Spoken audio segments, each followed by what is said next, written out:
I never imagined I'd have to protect myself from my own child. Not from strangers. Not from scammers. But from the person I raised, trusted, and loved more than my own life. And the moment I realized what she had done to me, I was sitting in a shopping mall, watching her count coins just to buy coffee. I noticed her before she noticed me. It was the shoes first. Worn-out sneakers, the kind with the soles bending inward, like they'd been carrying too much weight for too long. Then the uniform, faded, oversized, a grocery store logo barely visible, her name tag hanging on by one bent corner. My daughter. Sitting alone in the food court of a suburban mall, counting coins on the table before walking up to order the smallest cup of coffee. For a moment, my brain refused to connect the image to the person I knew. Because this was Lily.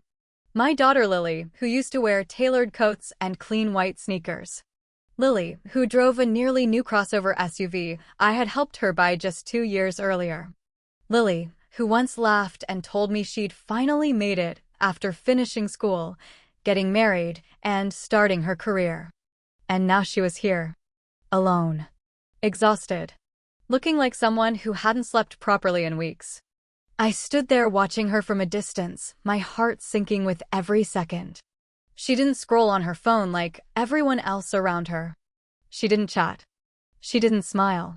She stared at the table like she was afraid to look up, like she was trying to make herself invisible. That's when she reached into her pocket and poured out a small pile of coins. She counted them twice. Then once more. And only then did she stand up and walk toward the coffee stand. Something cold slid down my spine. I walked toward her table. "Lily?" I said softly. She looked up. And in that single second, I knew. The dark circles under her eyes weren't from a bad night's sleep. They were layered, deep, the kind that came from months of stress. Her face was thinner. Her collarbone sharp under the loose fabric of her uniform. Her hand trembled slightly as she set her coffee down. And then I saw it. Fear. It flashed across her face before she forced a smile. "Hi, Mom."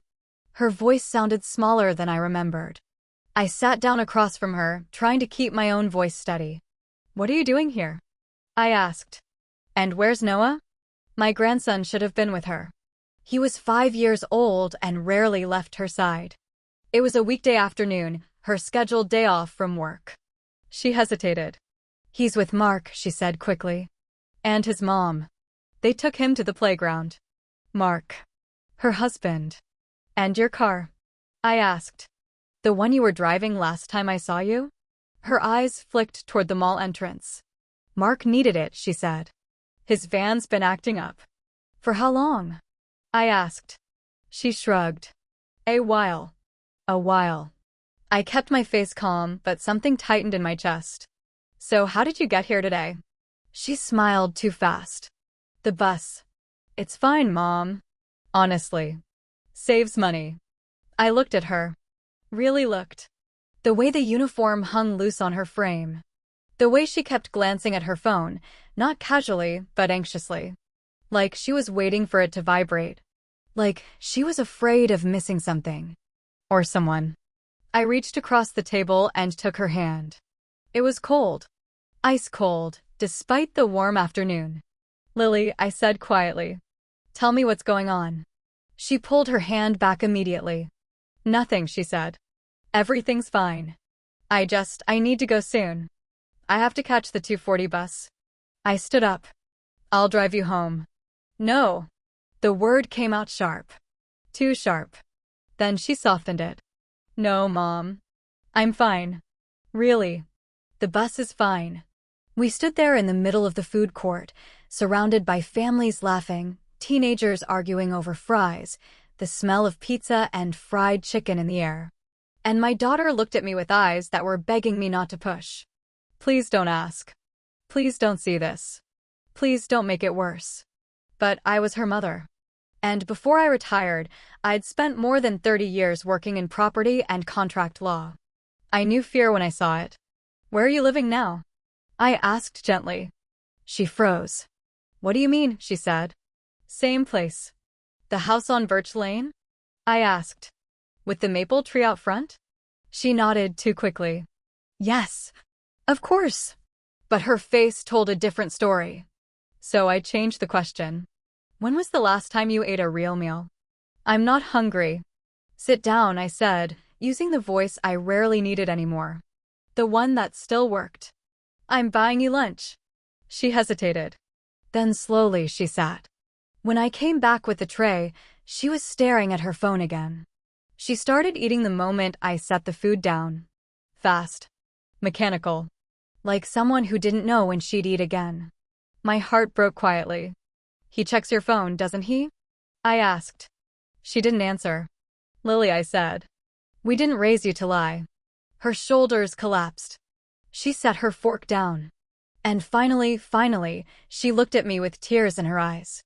Mom, she whispered, I can't tell you. If I do, it'll make everything worse. I leaned forward. Let me decide that. She swallowed hard. They have everything, she said. The house. The car. My cards. My money. If I don't do exactly what they say. Her voice broke. They'll take Noah from me. The noise of the food court faded into nothing. All I could hear was my daughter's breathing and the sound of my own heart pounding in my ears. That was the moment I realized this wasn't a rough patch. This was something much darker. And I was already too late to pretend otherwise. I didn't interrupt her as she kept talking. I didn't rush her. I knew better. When someone finally tells the truth after months of fear, you don't stop them.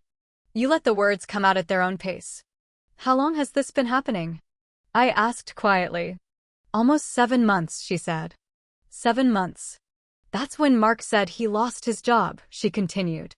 Or at least, that's what he told me. At first, everything sounded reasonable. Temporary. Practical. Just until things got better. He said they needed to save money. His mother, Elaine, said the house was too expensive. She offered to let them stay with her. So Lily moved out of her own home. And once they did, the locks were changed. Elaine told her the house was only in Mark's name. That Lily must have misunderstood the paperwork. I knew that house. They rented it out. Lily never saw a dollar. Then the car was taken. Then the cards. Then the paycheck. Elaine gave her $25 a week. Cash. If Lily questioned it, she was reminded that Noah lived under Elaine's roof. That Elaine had lawyers. That courts listened to grandmothers. Lily went to the police. They called it a civil matter. She slept in the garage. On an air mattress. If she resisted, Elaine documented it. Photos. Notes. Messages. Building a case. That was when I knew. This wasn't confusion. It was control. I told Lily to go home. To act normal. To tell no one. Because I was handling it now. That night, I made 3 calls. One to a former colleague in family law. One to a private investigator. One to the bank. What came back was clear. Forged documents. Redirected wages. Transferred assets. A pattern. I didn't confront them. I waited. Because people like this make mistakes when they think they're winning. Elaine eventually called me. She warned me not to interfere. I told her lawyers already were. She hung up. The next message they sent Lily was the one that ended everything. A threat. In writing. Emergency custody was filed. They thought they were striking first. They weren't. The night before court, Lily slept on my couch. She brought one backpack. That was all she owned. We went through the evidence again. The attorney stayed calm. Elaine didn't. They tried to scare Lily into coming back. We saved every message. The courtroom was cold. Elaine painted Lily as unstable. Mark said nothing. Our attorney asked questions. Who controlled the money? Who owned the house? Why Lily slept in a garage? The forged document was shown. The texts were read. Elaine lost control. The judge didn't raise his voice. He didn't need to. Full custody was awarded to Lily.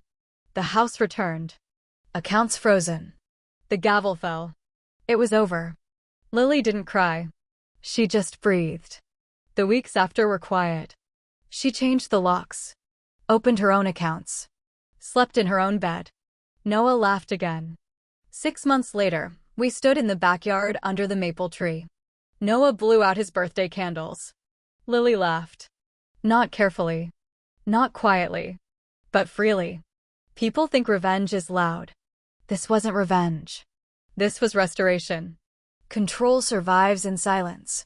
But once the truth is spoken, it ends.